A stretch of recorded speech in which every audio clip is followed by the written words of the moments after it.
you touch me, you will burn.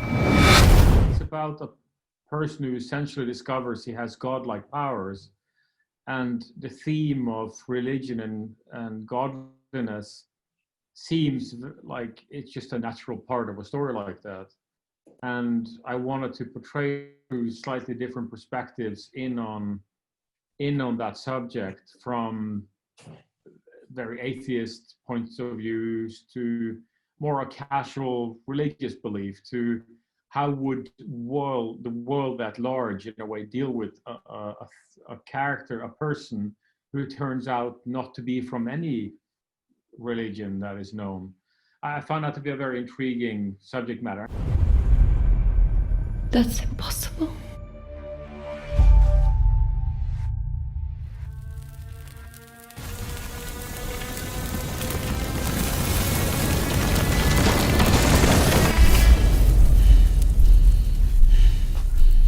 Do you believe me now?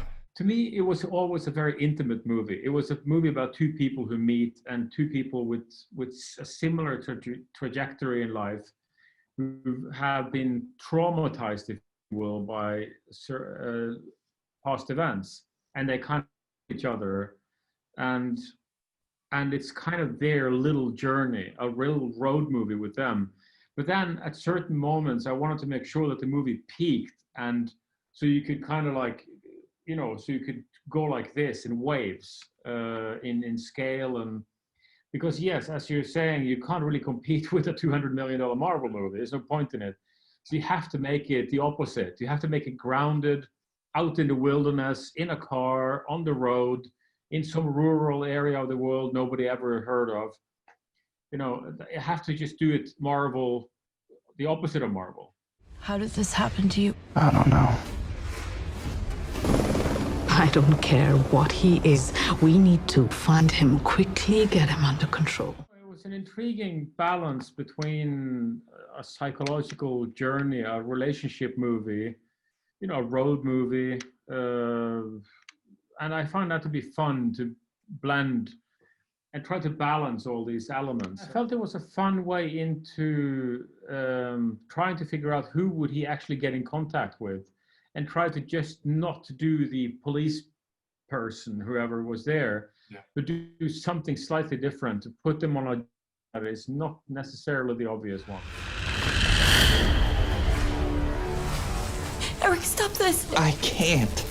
I wanted to, make a movie about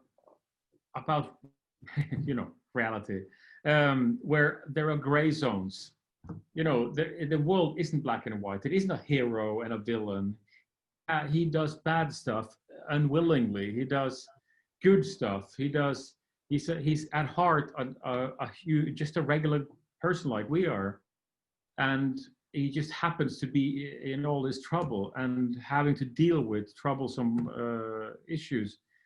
And in the end, it's a huge twist on where a sequel, for example, could go and what will actually happen to Eric. And I find that was like my biggest, when I discovered that ending in the process of working out the script, I really, I always loved it, because it was like the ultimate turn for a movie to a character you built up to love, and then